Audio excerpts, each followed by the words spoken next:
Hey, you flipping ladies. Debbie DeBerry here, and one of the biggest reasons why I hear from women that they haven't flipped their first house yet is that they are terrified of making a mistake. So, don't worry. I've got you here.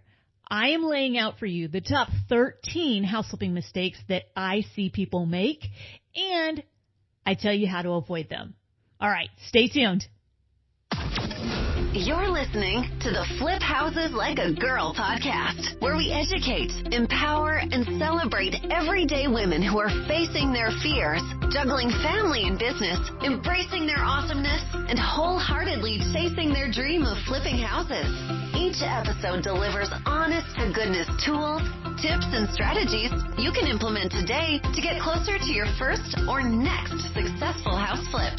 Here's your spiky-haired, breakfast taco-loving host, house flipping coach, Debbie DeBerry. Hey, what's up, you guys? I hope that whatever you're up to today, it's putting a big smile on your face. All right, let's jump right in. In this episode, I'm tackling the top 13 house flipping mistakes that I see people make. And I am not just talking about newbies here. I have seen some seasoned investors make some of these mistakes.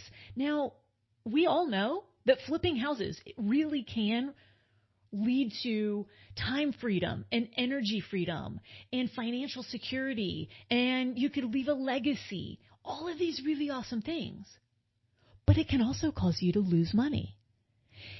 One way to make sure of that is if you decide to just go all willy-nilly and figure it out as you go. No, you've got to have a smart plan and processes in place in order to control the things that you can actually control in a flip. But when something out of the ordinary does come up on your project, you better know who you're going to go to for help. But you better know that before you actually need the help. Because if you get stuck in a situation where you're trying to make a quick decision and figure out how to solve a problem because time is money and every single day that you're holding on to this project, it's costing you money, you better not waste time trying to scramble and find somebody to get help from. Know who you're going to go to ahead of time.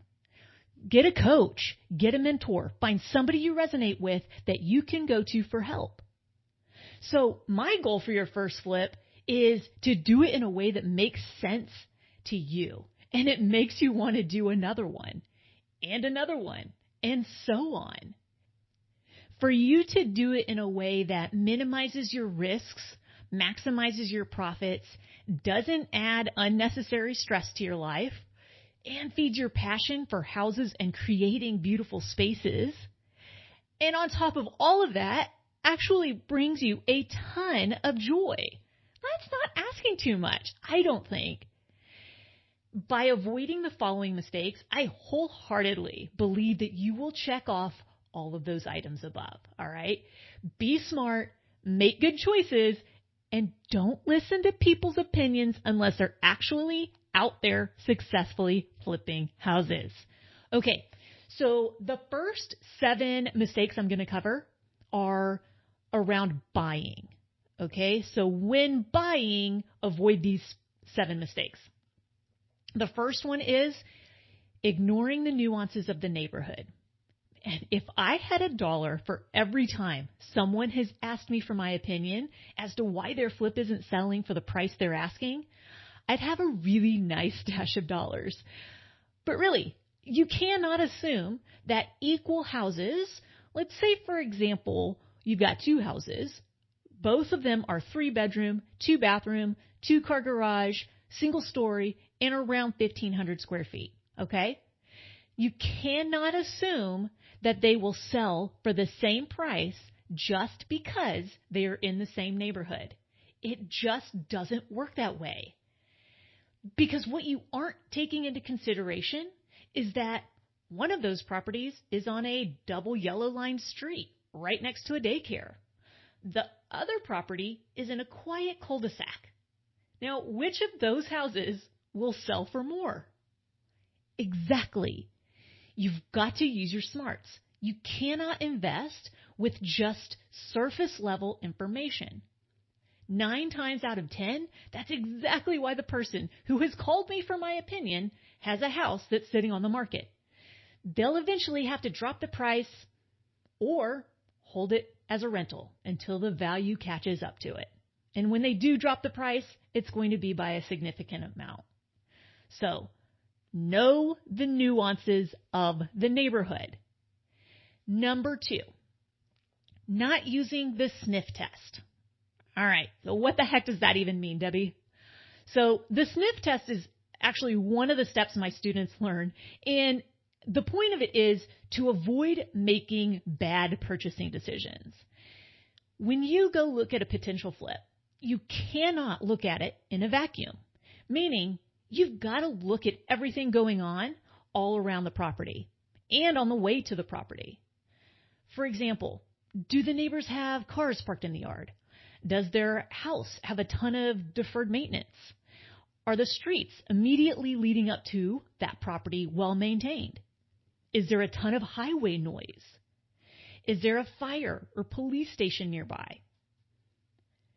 Does the street have double yellow lines, which indicates it's a busy street? Or does the street act as a cut-through that tons of cars use each day? All of these things are so important. You know why? Because these are the very things that when you go to sell this property, your potential buyers are going to be assessing. They're going to be looking at the neighbors. They're going to be looking at the streets leading up to the property. They're going to be listening. Is there a ton of noise coming from somewhere? The secret to flipping houses successfully is plain and simple, give buyers what they want exactly where they want it. So if the house does not pass the sniff test, it will not be what buyers want. Mistake number 3 when buying a property is not buying title insurance. This is such a bad, terrible idea. It usually costs me around $1,800. And here's the thing. It saved me $65,000 on a property where the title company made a massive mistake. It was a total fluke that it even happened, and it's too long of a story to go into for this episode. I'll definitely tackle it on another day, but just know that you are taking a super big gamble, and it's not a smart one if you choose to forego the title insurance. So make good choices and buy the insurance. Okay, mistake number 4 when buying property. Trusting your untrained eye instead of calling a professional. So for your first flip, and likely your first few flips, do not purchase a property that you have not walked through with either a contractor or a house inspector. Unless you're trained in construction or real estate and you know how to look at the electrical box and electrical wiring and the HVAC system and the plumbing and the roof and just be smart and have trained professionals look at the property to give you a realistic rehab estimate. In time and with a ton of practice, you're going to be able to look at all the right things yourself and calculate your own repair estimate. Until then, be smart, avoid really big expensive mistakes, and bring in the professionals. Okay, mistake number 5, shortchanging the rehab estimate. Again, until you're trained at this, you need to walk the property with a contractor so that you can get an accurate estimate. When determining the rehab estimate, you simultaneously need to be looking at the comparable properties that have sold, because those sold comps will dictate the level of finish out required to hit that target sales price. Most common mistake number 6 is using pie in the sky ARVs. Some of you might be thinking, what the heck is an ARV? All right, so ARV is the after repair value, meaning what the property will be worth once it's all fixed up and ready to sell. Now, there are several factors to consider when you're coming up with the ARV. The first thing is the level of rehab that's needed to achieve that target ARV. This is, again, based on the comps. Another thing is you've got to be sure you're comparing apples to apples when looking at those comps. You want the same property criteria, the same schools, and whatever else is important for your neighborhood. And that's where number 3 comes in, which we've talked about before, understanding the nuances of the neighborhood. You've got to know what's important. What is important to look at in that specific neighborhood? And then compare apples to apples. Now, it's always best to be conservative, but not so much so that you never actually pull the trigger on a property because you're being overly analytical and you're just being too cautious. You want to know a clue that you're being way too conservative? If you're turning down every single potential deal that comes your way, but then you watch someone else flip it for a profit, there's your clue, okay? Mistake number 7 is not checking the permit history on a property. So I don't know if you know this, but when you purchase a house, you're also purchasing its permit history. Meaning, if at any time there was a permit pulled on that property and that permit wasn't properly closed out, you may be responsible for doing so. And I learned this one the hard way in 2011. And I wasn't even a rookie then. Look, nobody told me to watch out for this. And that's why I'm telling you. A lot of people don't even know to look at permit history. Seasoned flippers aren't looking at permit history. But you get to learn from my countless lessons, right? Okay. So really, check the permit history. So go to your city permitting office and pull the permit history. Hopefully you can do it online. If it is not available for you to do it online, go to the office. Do not skip this. Why? Because having to pull closed permits, you're having to reopen them, and then having to get everything in such a way so that you can actually pass that inspection and close out the permit means you're spending more money and you're spending more time. Every single day that you add on to the project is another day that you're spending however much money you're spending, a couple $100 to carry the project. It just depends on your numbers. Okay? So check the permit history. All right. These next 3 mistakes are around renovating. All right? Mistake number 8 is cutting the wrong corners. When it comes to saving money on a flip, there are plenty of ways to do so without looking cheap. For instance, I'm a huge fan of price shopping materials online. It's kind of nerdy, but I have this whole spreadsheet of various materials that I tend to use, including their SKU numbers. I know, that's so gross, Debbie. So I research materials, and I have several sites that I love to shop from. And I also find new ones. I'm going to find the best price I can. I promise you that. All right. Choosing the wrong rooms to skimp on the budget is another way that you can cut corners the wrong way. Always make sure the kitchen, bathrooms, and the master are your top priorities. And in that order, those are called the big 3. Now, let's say the roof is functioning perfectly, but it looks a little worn in places, and you decide, you know what, I'm going to replace it, even though you hadn't budgeted for it. By spending that money there, you have to reduce it elsewhere. And if that causes you to skimp on one of the big 3, I promise you're going to face some problems when it comes to resale. So just don't cut the wrong corners. All right, mistake number 9 is ignoring the details on the finish out. Oh, man. You know what one of my big pet peeves is? People who aren't mindful enough to pay attention to the details, the little things that some of you think might not matter. I can promise you they make a huge impact on prospective buyers. One of these is not carrying the shower or the tub surround tile all the way to the ceiling. It costs like an extra $50, and it makes it look 100 times better. And more high-end, than people who are just ending the tile at 1 to 2 feet below the ceiling. It looks so dated that way. Y'all, spend the extra money and be mindful, carry the tile all the way to the ceiling. I promise you the buyers will be happy. All right, so since we're already in there, let's do another bathroom detail you shouldn't miss. If you're renovating a house that's like 1990-ish, please have your plumber raise the shower heads to the appropriate height. Again, it just makes the shower look more high-end versus someone having to hunch over to fit under the shower head that's super short. My final example is not caulking the baseboards. Just caulk the baseboards. I promise you it will look unfinished otherwise.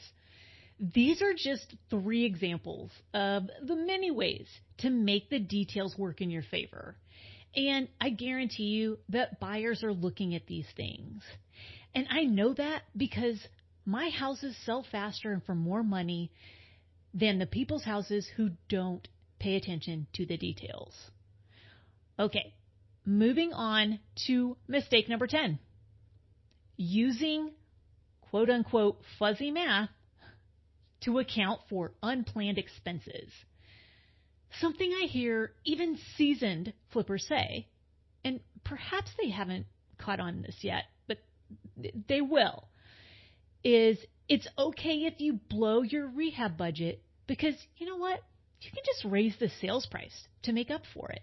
Oh, gosh. It is absolutely not true. Does not even come close to working like that. Even if the changes you decided to make that weren't accounted for in the original budget are really wonderful, the ARV doesn't change based on this.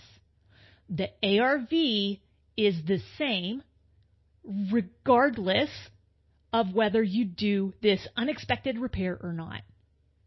It's the same one you came to when you purchased the property a couple months ago. Please do not fall into this way of thinking. I see so many houses languish on the market for this very reason. I promise you that buyers do not care what sales price you need in order to break even or make a profit. They just don't care. The only thing that dictates your final sales price are the quality and level of your finish out in the recently sold comparable houses. That's it. That's all that plays into it. It's a really dangerous way of thinking that could lead to problems. So the point is, avoid doing any fuzzy math. All right, the next 2 mistakes are around selling. Mistake number 11 is skimping on professional photography in order to save money. Now, all other things being equal, the way the house looks when someone first comes across it, in other words, the first impression, which usually happens online, determines whether or not they even go see your house. Another thing is you don't want to ignore the landscaping. And this doesn't mean that you should go all out. Don't do that because you won't get that money back. Plus, when you drive by a few months later, it may just be all dead, and that doesn't feel good. Again, I speak from experience. While we're on the topic of landscaping, please be sure that you keep that yard mowed and watered while the house is on the market. I see it all the time where people just let the yard just grow and grow and grow, and they don't maintain it. Don't do that. Don't let the house sit on the market with an unmowed yard. I promise you that a nice yard will help the curb appeal tremendously. And it really is all about that first impression. Now, I understand. I don't want to hire a professional photographer. I can do it myself. My iPhone takes awesome pictures. I hear you. And also, hire a professional photographer. I'm serious. I quickly learned that I'd rather pay my professional photographer $125 for 40 beautiful images and a virtual tour I can use than lose thousands of dollars on that first impression. So hire a professional photographer. Don't skimp. All right. Mistake number 12. And it's the second mistake that people make around selling. Number 12 is not staging the property in order to, again, save money. Remember earlier, I said that buyers notice the details. Well, don't stage your flip, and you'll see what I mean. Actually, don't do that. That's a terrible idea. Stage your flip. Here's why. People buy homes, not houses. Empty properties don't feel like homes. Secondly, our eyes need something to latch onto. And if there isn't furniture to entertain our eyes, we will scan all the details of a room and find everything you skimped on in your flip. Number 3, people have trouble visualizing how they're supposed to fit their stuff into a space. I pay my stager around $2,500 per house, and I am confident that I make at least $10,000 to $15,000 more on the sale because of his amazing talents. Look, if you've got the skills to do this yourself, then go for it. But don't skimp and just throw up some cheesy accessories. It doesn't work like that. You need to really furnish the spaces. Okay, so here we are, the final mistake, number 13, and this is just a general mistake. Number 13 is not acknowledging you don't know what you don't know. There is so much to know about flipping houses. And the cool thing is, each project brings its own lessons.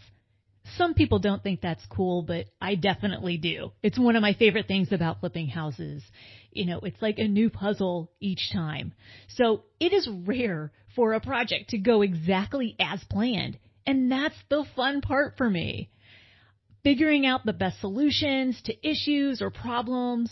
It's so much fun. Anyway, when I first started flipping, I eventually joined a mentoring program because I admitted to myself after 5 years of stubbornly trying to figure it out on my own. And by the way, hundreds of thousands of dollars of profit that I missed out on in those 5 years. That was silly, but that was all because I had to figure it out on my own.